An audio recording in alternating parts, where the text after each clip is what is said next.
Dobre, vítaj Marek na dnešnom rozhovore. Dnešný rozhovor sme si pripravili preto, aby sme ľudí inšpirovali, ukázali nejaké možno tvoje skúsenosti, možno nejaké prežitky, ktoré môžu byť inšpirujúce. A na konci povieme, ako sa človek, ktorý hľadá nejaké takéto typy, môže posunúť ďalej. Marek, skúsa nám na začiatok nejakým spôsobom predstaviť, kto si, aké máš možno skúsenosti úplne len v skratke na začiatok. Tak, ahoj, moje meno Marek Hlavatý. Kto som, no neviem, som v prvom rade rodič, otec a vlastne odkedy mám deti, tak ja som to zobral ako úlohu kouča, musím ich pripraviť na tú ich dráhu, takže tam som sa aj našiel, mňa to tam baví v tejto pozícii. Mhm. Dobre. Prvá taká otázka na teba, že sme v nejakej komunite Akadémie rastu a chcem sa spýtať teba na ten tvoj dôvod, že prečo si sa ty pripojil do tejto komunity, čo ťa inšpirovalo, aby si spravil ten krok a dávalo ti to zmysel. Takže ľudia povedz, čo ťa teda inšpirovalo.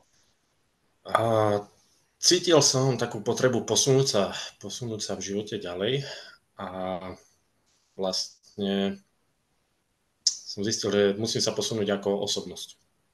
Nejako sa zlepšiť, dostať na novú úroveň.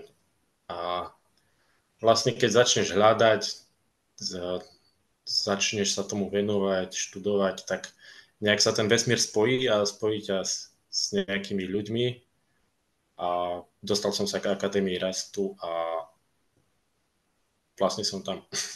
Mhm. Čiže asi sa ti predtým niečo v živote dialo, lebo zväčša je ten impuls taký, že nie si spokojný so životom. Čiže čo sa ti také dialo, čo si chcel zmeniť v živote? Keď človek chce zmenu, tak asi nie je to kvôli tomu, že mám sa dobre, ale chcel si možno niečo lepšie, ale možno sa ti niečo opakovalo v živote a chcel si to zlepšiť. Čo to bolo u teba?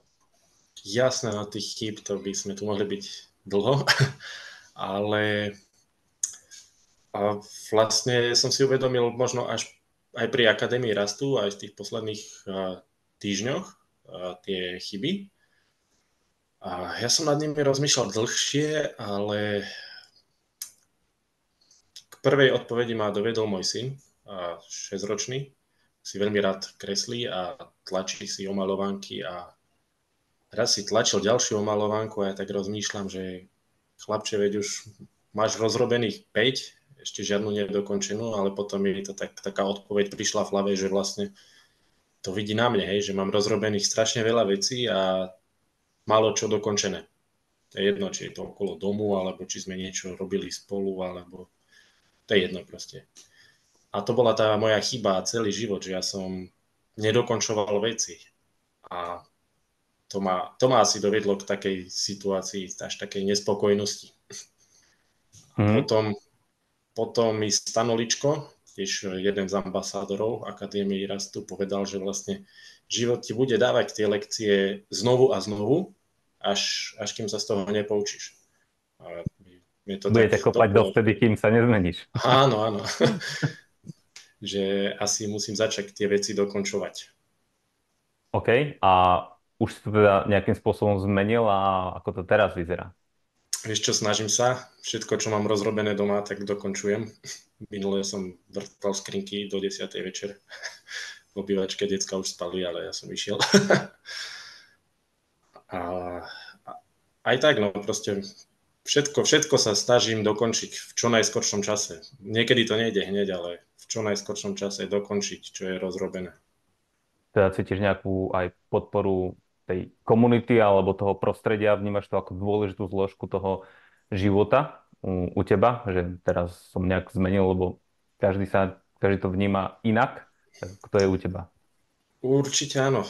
No to je také aj v hlave, hej, si to tak odfajkne, že mám to hotové, dobre, úspech. Ideš ďalšia vec, úspech, hej. Je to lepšie, ako stále si povedať, pozrieť sa späť a povedať si, toto nie je dokončené, tamto nedokončené, toto som nedotiahol do konca. Vlastne sa pozeráš na tie úspechy, to, čo je už hotové, to pekné. Hm. Takže To sa, vlastne ja keď chcem niečo tej akadémii rastu dať, tak musím na sebe pracovať, aby som mal čo dať. Takže snažím sa byť lepší. Lepší a lepší. V podstate sa zameral na zvládanie lepšie mikromanagementu a začal sa odmeňovať malými úspechmi, čo je v podstate, ako by som to povedal, ten obraz sa skladá tá mozaika sa skladá z takých malých čiastočiek a Mm. veľakrát si to neuvedomujeme, že chceme postaviť niečo veľké, tak potrebujeme skladať tie malé kúsočky poctivo vedľa seba, lebo potom ten obraz bude kadejaký a keď chceme, aby to pekne vyzeralo, ten náš život, ako tá mozaika, tak ich potrebujeme ukladať precízne vedľa seba, aby to dávalo zmysel. Možno by si odporučil niekomu, že by sa pridal do takéto komunity, alebo kde by mal hľadať takúto inšpiráciu, čo by mal spraviť? Určite ja som sám ešte nejaký ten rok, dva dozadu bol v tom, že splatené spolupráce, že to je strata času a peňazí, ale zistil som sám, že je to dobrá vec. Začal som s osobným trénerom, dovtedy som si tiež myslel, že nájdeš si, ako sa máš stravovať, nájdeš si cviky na internete, nájdeš si všetko, hej, ale proste potrebuješ niekedy skôr tú psychickú podporu, čo ťa podrží v tom, čo robíš. A potom som začal ďalšie spolupráce, ďalšie. Mám viacero teraz platených spolupráci a fakt je to super. Takže ak niekto chce zmenu a skúšal to už 15 krát sám a nevychádza to, tak myslím si, že je čas vyskúšať možno niečo nové a myslím, že bude spokojný. Ja som to mal tiež tak podobne. Všetky veci sú v podstate na internete, ale málo kto má takú silnú disciplínu, aby dokázal všetko zvládnuť sám a ja som si myslel tiež, že všetko dám sám, ale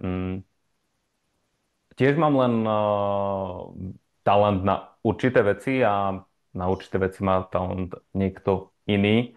A keď chceme, aby sme boli nejakým spôsobom silní a dosahovali väčšie úspechy, a chceme ísť ďaleko, nielen dočasne niekde, tak potrebujeme mať okolo seba tých správnych ľudí a to je to prostredie, ktoré sa tu v Akadémii Rastu snažíme vytvoriť. Ja som veľmi rád, že to takto vnímaš.